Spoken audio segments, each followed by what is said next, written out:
2012 GMC Acadia. Issue with this one is the customer brought it in, and I believe it went into reduced power mode. Had a bunch of lights on the dash, and lights went off. Lost instrument cluster communication, all kinds of issues. So a while ago, I guess it was on, where was the date here? I did a full system scan. Let me find it here. On August 8th at 3:47, I did a full system scan because all the lights were on.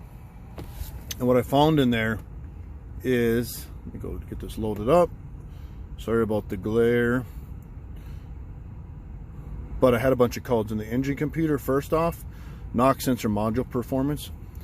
Knock sensor performance, cruise control switch, fuel pump control module, requested mil illumination, TCM requested mil, traction control, torque request circuit, TCM engine speed request circuit, APP circuits 1-2 correlation. These are all P codes, right?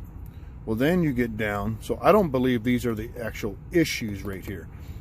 I think this is all working right, because if you look down here, we got some U codes, communication codes, engine control module communication bus off, which tells me that these modules are not talking, right? They are now, but at the time they were not when this threw.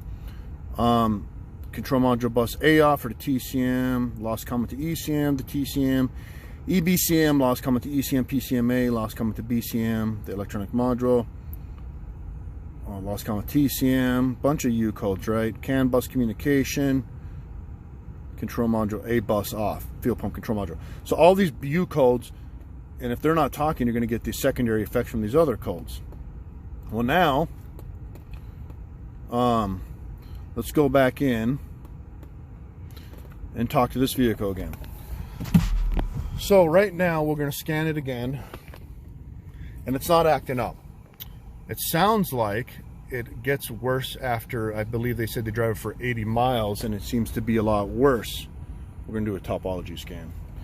But it seems to be a lot worse when it gets, you know, they go 80 miles for a trip or something, say a road trip. Now, I think it's like a heat related issue, and I think what's happening, these modules are losing communication between each other, which we'll go over in the schematics here, and that's what's causing all these effects and secondary effects. I don't know if you can see that in the light, but that's kind of flickering. That's not actually doing that in real life. It's just my refresh rate on my camera that's showing that. But right now we're scanning. While that is scanning, we're showing the different networks. Here's your high-speed bus network.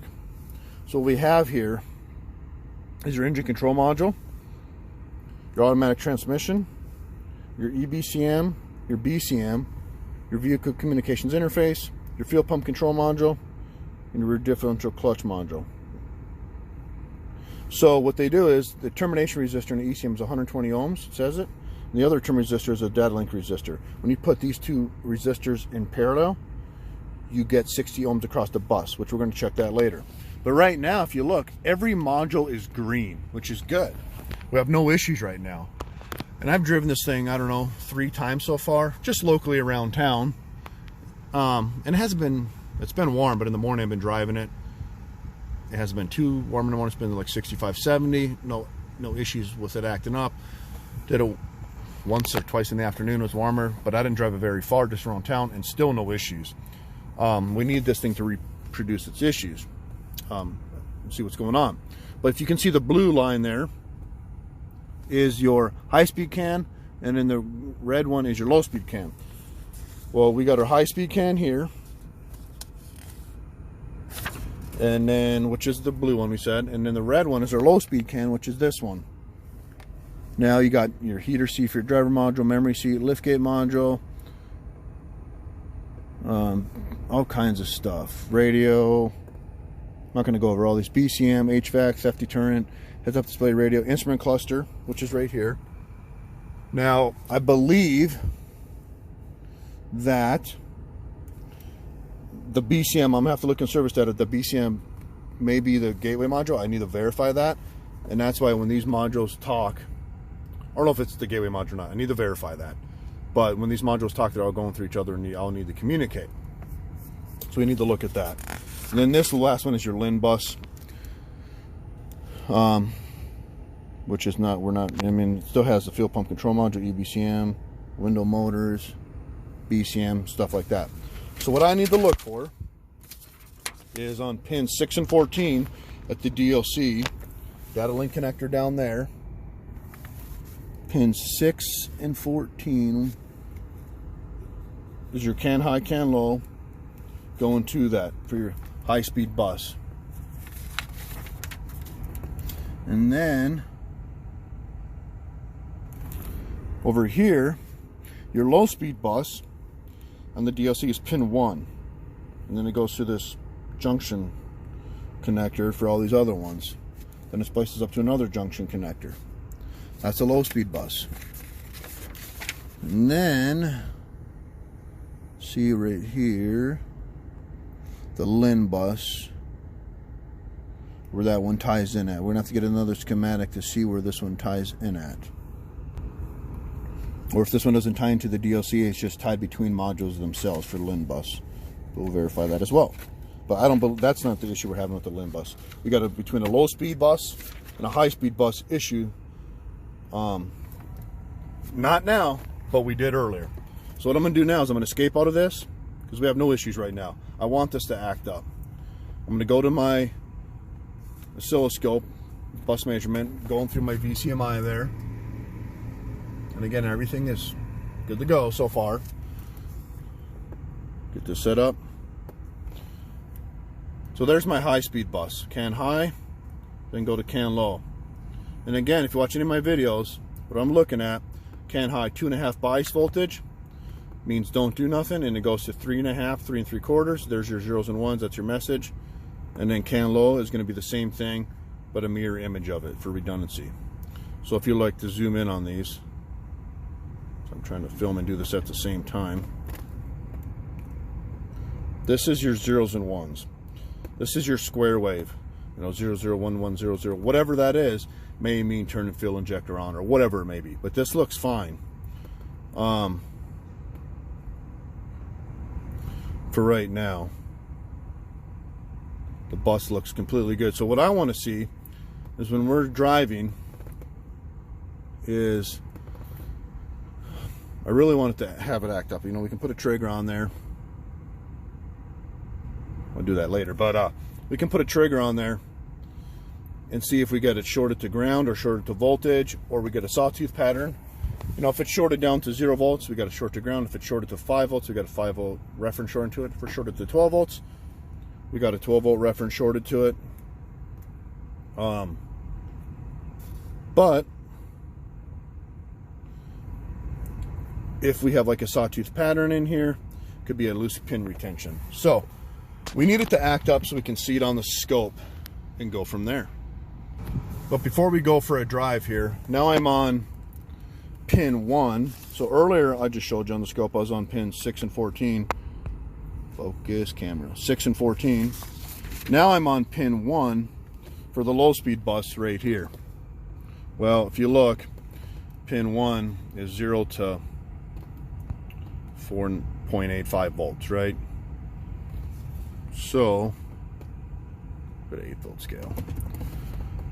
That looks fine too. But between those two buses, the high speed and the low speed bus, I want to see when it acts up. We need it to get it to act up. Once it acts up, then we can go after these modules. Is it a module issue? I doubt it.